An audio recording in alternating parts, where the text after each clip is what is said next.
In this video, we're going to look at the three reaction types that we've studied in aqueous solution: precipitation reactions, acid-base reactions, and oxidation-reduction reactions, and see how we can figure out which type of reaction that we're looking at given a particular basic balanced equation. So just a reminder, a precipitation reaction is a mixture of two aqueous reactants, which are initially separated, and when mixed form a solid, which is the precipitate. An acid-base reaction is an ion transfer, H plus ion, which is just a proton. So another name for these reactions is proton transfer reactions. So in an acid-base reaction, the H plus ion or proton is transferred from the acid to the base. The last reaction type, oxidation-reduction reactions, is an electron transfer, where electrons are transferred from the reactant that's oxidized to the reactant that's reduced. One of the problems that we looked at in class was this one, where we were given three equations, which are not balanced, and we need to balance each equation. Then for each one, write the net ionic equation, including state symbols for the reactants and products. And then third, we need to identify what type of reaction it is: precipitation, acid-base, or oxidation-reduction. And then last, depending on what type of reaction it is, we need to do the following. If it's precipitation, we need to identify the precipitate. If it's an acid-base reaction, we have to identify the acid and the base. And if it's an oxidation-reduction reaction, we have to identify which reactant is oxidized and which is reduced, as well as how many electrons are transferred. So what we're going to do is take each of these three reactions and go through the steps to solve the problem.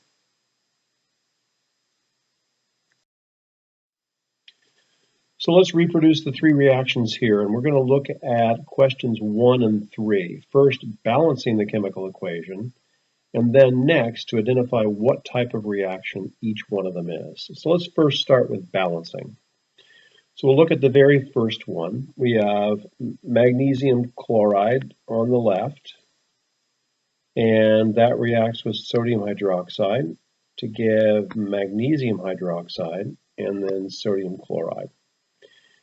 Now let's look at balancing. So one of the things we can immediately see is that we have two chlorines here, but only one in that case. So to balance the chlorines, I would need to put a 2 in front of that NaCl.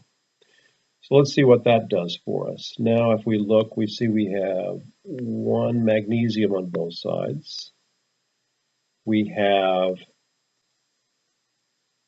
one sodium, or two sodiums on the right, but only one on the left. So that didn't quite get us there. So let's see what else we can do. So let's leave the 2 here. And then let's come over here and put a 2 in front of that one. So when we do that, let's see what we have now. We have one magnesium. We have two chlorines, two sodiums, and two OHs on both sides. So now the equation is balanced with 2 sodium hydroxides and 2 NaCls. So that one we're good. Let's move on to balance the next one. So here we see we have 2 chlorines on the right, but only one on the left. So the way we're going to fix that is to put a 2 in front of the HCl. So we'll put that here. Once we do that, now we have 2 hydrogens on the left, 2 on the right, so that's good. 2 chlorines left, 2 chlorines right. One magnesium left, one magnesium right. So that clearly works.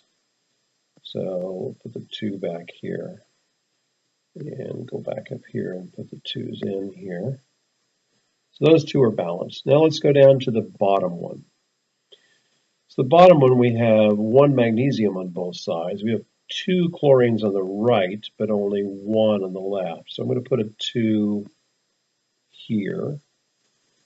When I do that, now let's go through and see what our balance looks like. So I have one magnesium on the left, one on the right, 2 chlorines left, 2 chlorines on the right, I have 2 oxygens on the left, but I only have 1 oxygen on the right here. So clearly I'm shortchanging my oxygen. So let's go ahead and put a 2 here.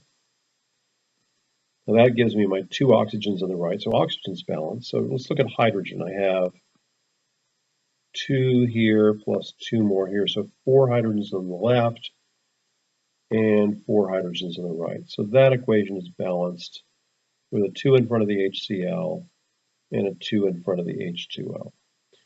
Let's get rid of everything and then go in and write in our final stoichiometric coefficients. We had 2's here, we had a 2 there, and then we had 2's here and here. So this balances each of our equations. Let's move on next to figure out what type of reaction we're looking at for each one of these. So the first one, we see that we have something that contains hydroxide, so that would be a base.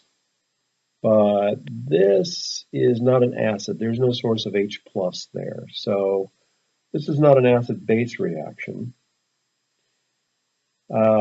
Do I have a solid being formed? Yes, actually I do. So here is my solid product that's being formed right here.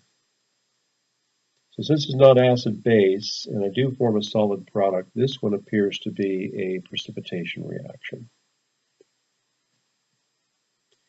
Let's move on to the second one. Now, if I look at this one, I see that I have an acid in this case, but the other reaction is not a base. The other thing I notice is that magnesium on the left side is an element, just a solid metal. But on the right side, I have an ionic compound, so magnesium on this side is actually in a +2 state. So because magnesium is changing from 0 charge on the left to +2 on the right, that would suggest I'm looking at oxidation reduction reaction. So we'll identify this as oxidation reduction. Pardon my shaky fingers here. And this we identified as precipitation reaction.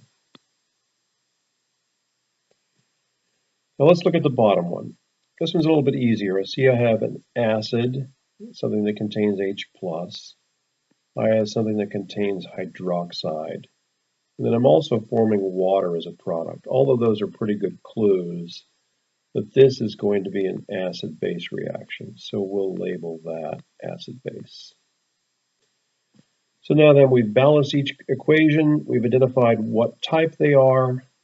The next thing we're going to do is, based on each type, we're going to write the net ionic equation, and we're going to figure out the specifics for each type. So we're going to look at each of our reactions by itself one at a time.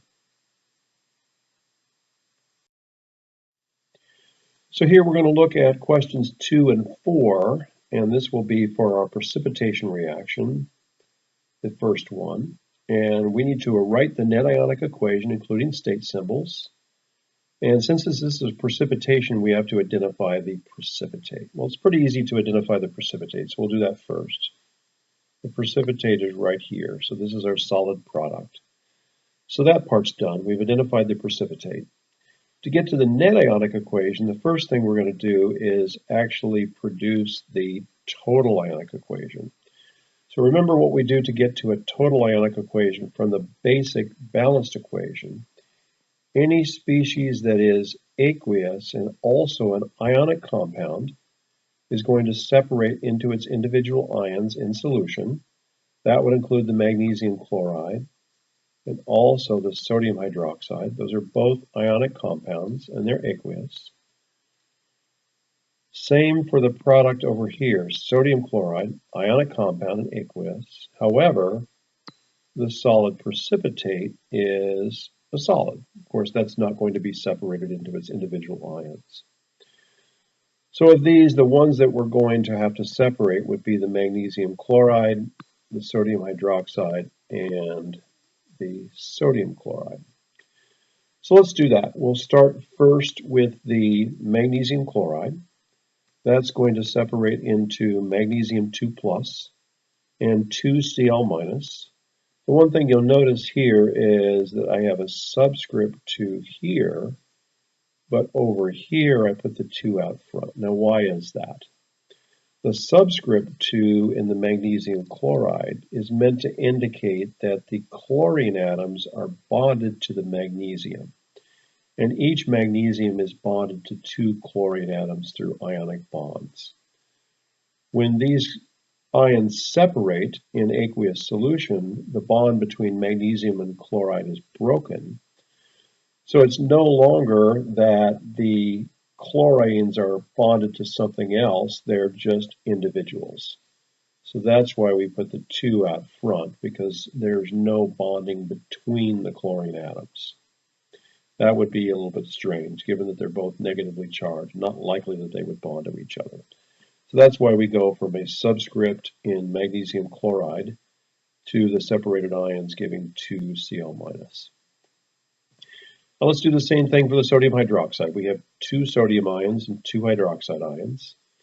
Notice that the hydroxide is a polyatomic ion. That is going to be covalently bonded between the O and the H to produce OH minus. And remember, anything that's covalently bonded remains intact in aqueous solution, so the hydroxide remains intact, even though overall it has a negative charge. Now let's go to the product side. Magnesium hydroxide, solid, nothing happens to that, it remains a solid. But the sodium chloride separates into its ions, so I get 2Na plus and 2Cl minus. So this is our total ionic equation right here. Let's look next at which are our spectator ions. So if we look across the total ionic equation, I can see that magnesium is a separated ion here, but it's part of a solid over there. So that's not a spectator ion. The same with the hydroxides. The hydroxide is separated, but part of a solid on the other side. So that's not going to be a spectator ion. Our spectator ions will be the chloride the same on both sides, and the sodium. Now it's not that those are not present. However, since they're spectator ions, we can neglect them and just focus on the remaining reactant. So our net ionic equation is the Mg2 plus the 2OH minus, those from our separate reactants coming together to form magnesium hydroxide solid. So that's the answer for the first equation. Let's go and look at the same answers for the second equation now.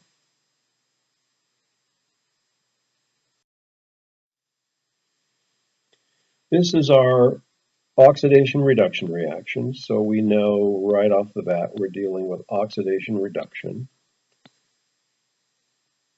And it's much easier to see what's been oxidized and what's been reduced when we go first to the net ionic equation. So we'll go there first. So once again, we'll separate any ionic compound that's aqueous, and we'll leave together any pure compound that's a solid, liquid, or gas.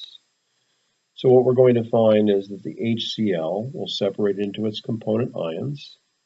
The same with magnesium chloride. However, the magnesium solid remains intact in that mixture, as does the H2 gas.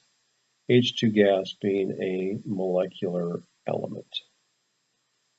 So then let's proceed to separate the species that separate to form our total ionic equation. Magnesium is unchanged.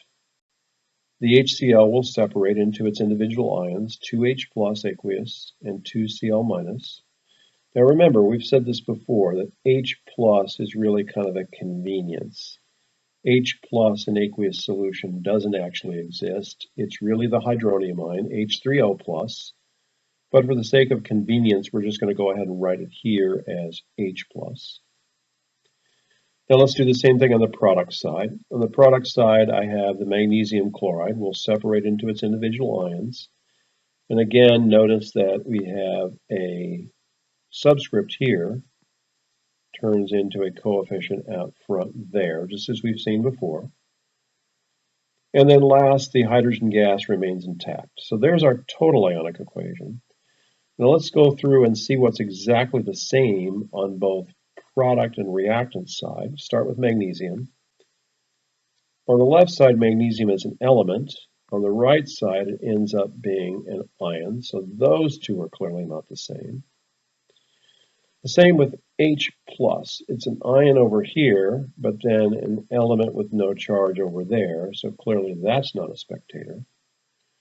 Then let's look at the chloride. Well, that is the same on both sides. So really the chloride is the only species that's the same on both sides. So that's the one that we're going to cover up or neglect when we go from the total ionic equation to the net ionic equation. So our net ionic equation looks like this. Magnesium solid plus 2H plus aqueous goes to magnesium 2 plus aqueous, and then H2 gas. All right, so there is our net ionic equation. The last thing is to identify which reactant is oxidized and which is reduced. Well, notice that magnesium being an element has a charge of 0 on the left side, but over here it has a charge of +2.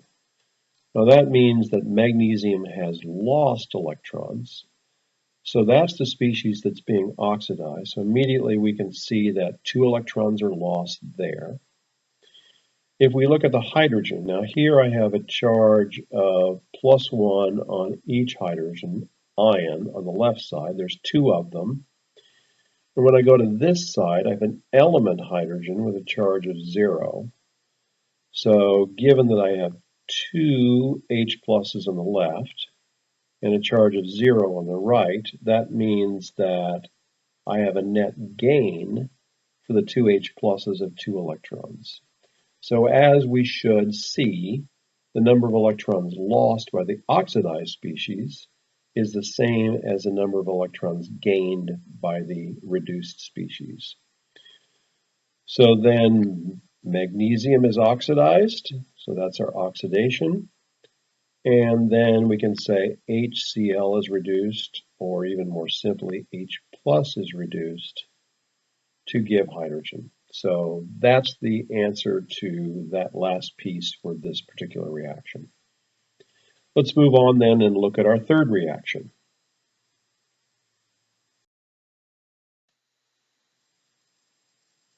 All right, let's answer the questions for this last one. Now this is our acid-base reaction. So the first thing we're going to do is to identify which is the acid and which is the base. The base is the component that contains hydroxide, so there's our base. And even though it's solid, it can still participate in a reaction with an acid. The acid is the component that contains H+, so there's our acid here. So that's fairly easy, and we can dispense with that piece in the very beginning. All right, the last thing we need to do is to develop the net ionic equation. The way we'll do that is to first proceed through the total ionic equation. So we're going to acknowledge that any ionic species that's dissolved in water, or aqueous, is going to separate into its constituent ions, whereas anything that's solid, liquid, or gas, or a molecular compound will remain intact. So the magnesium hydroxide being a solid remains intact to get to our total ionic equation. HCl is ionic. That will separate into its ions, 2H plus and 2Cl minus. On the product side, magnesium chloride is aqueous as well, so that will split up into magnesium 2 plus and 2Cl minus. And again, it's a subscript 2 here because there's bonding between the chlorides and the magnesiums, but a 2 out here once that bonding is eliminated. And then last, H2O remains intact as well, so that being a pure liquid. There's our total ionic equation. Now let's identify what our spectator ions are. Well, clearly magnesium is part of a solid on the left, although it's a free ion on the right, so that's not changed, or that does change. I have H plus over here, but that ends up as part of water on the other side, so that is changed. However, if we look at our chlorides, that's the same on both sides. So there's our spectator ions, just the chloride. So that's the only thing that's going to go away, or that we're going to neglect when we go from the total ionic equation to the net ionic equation. So the net ionic equation is here. Magnesium hydroxide solid plus 2H plus aqueous goes to magnesium 2 plus ion aqueous plus 2H2O liquid. So that answers all the questions for the third reaction, and we're done.